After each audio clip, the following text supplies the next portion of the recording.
Hi! So my AP World video that I made about a year ago ended up getting way more views than I was expecting. A lot of people have been commenting and asking me questions that are very difficult for me to answer in another comment, which is why I'm making this video. So there are a couple things that I want to talk about in this video. The first thing I want to talk about is confidence. So right now, I'm currently about to take 4 AP exams in May. But I'm not worried about it because I know that I can do it. Since I already had that experience with AP World, where, in case you haven't seen my first video, I was predicted to get a 2 in April, but I worked my way up to a 5. Since I know that I'm capable of doing that and capable of excelling in a class that I really struggle with, I know that I'll be fine in all 4 of my AP exams. If this is your first AP exam, you probably don't have that confidence yet.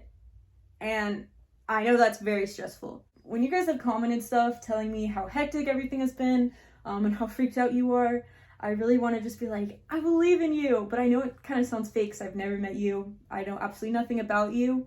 But the reason I can truly believe in you is because I have been in the same situation. And I know right now you might feel like you can't do it, but you can. And this is just the first AP exam. You can do it, and this is going to help build your confidence. Even if you don't do well and you totally fail the AP exam, which won't happen if you set a solid study plan, but let's say it does. It doesn't affect your grade at all. And colleges know that standardized testing is a mess. That's why colleges have announced that most of them aren't even taking SAT or ACT scores for next year. They didn't do it for this year.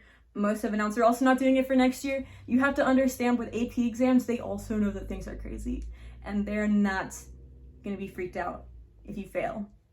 I promise. Also, you have to understand everyone in the entire nation that is in high school and is in AP exams is in very similar situations. Even me right now, I just failed an AP calculus test and I'm predicted to get a 2 on my AP calculus exam. Me, right now, I'm predicted to get a 2. But since I have that confidence from AP World, I know that I'll be fine. I know I'm definitely going to pass the AP exam because I'm going to study, and I know I'm probably even going to get a 5. So, you are not alone if you are not doing well.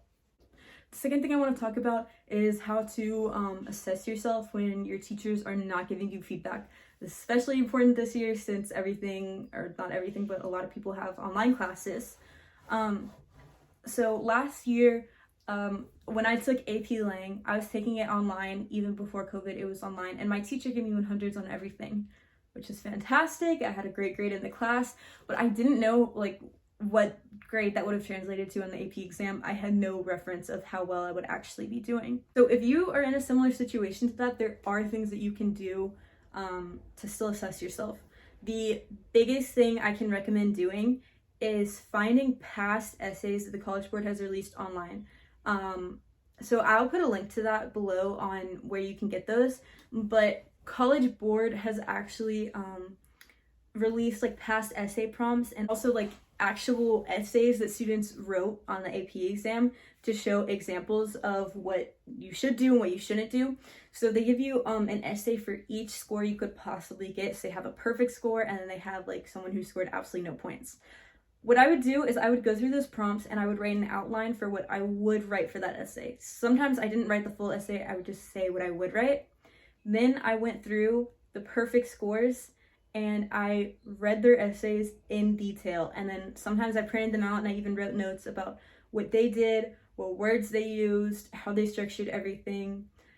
Once you do that to a couple of perfect scoring essays, you're going to see lots of trends and what the College Board is looking for, and that will help you be able to assess yourself if your teacher isn't doing it.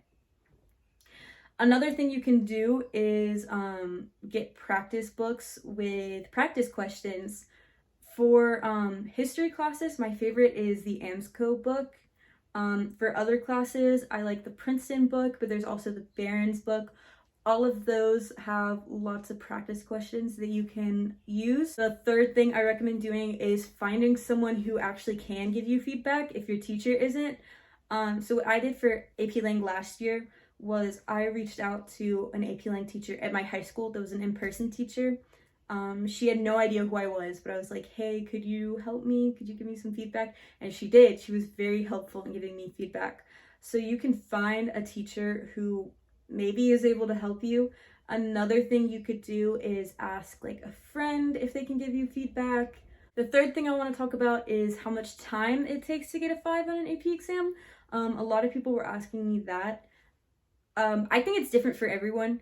For me, what I would recommend for myself, what I'm going to do with my study plan this year, is about 20 minutes a day, and I try not to go above that, except for on weekends. On weekends, if I want to go above 20 minutes, I'll go above 20, or if I want to go under, I will. But on Mondays through Thursdays, I try to do 20 minutes a day. For me, that's enough. For some people, that's too much, and for others, that's too little. The fourth thing I want to talk about is taking sketch notes. I talk about this in all of my study videos, but I really cannot stress enough how important it is to take sketch notes, because it really uses so many different parts of your brain to lock things in. I'm going to try to find a video on sketch notes that I'm going to link below to help you guys, because I don't know if I'm really equipped to teach you how to do that. But when you're just taking notes in class or watching videos, if you draw little pictures about what you're hearing to the side, it will help you engage so much. I really hope this video helped. If you have any more questions, you can comment them and I will try my best to answer them. Again, obviously I'm not a professional, I'm still in high school. So your teachers will be way better answering these questions than me, but I know sometimes it's hard to reach out to teachers. So if you want to ask me any of your questions, I will try my best to answer them. And I'm really glad that these videos have been helping people. So yeah, good luck on your AP exams, and I really do believe in you.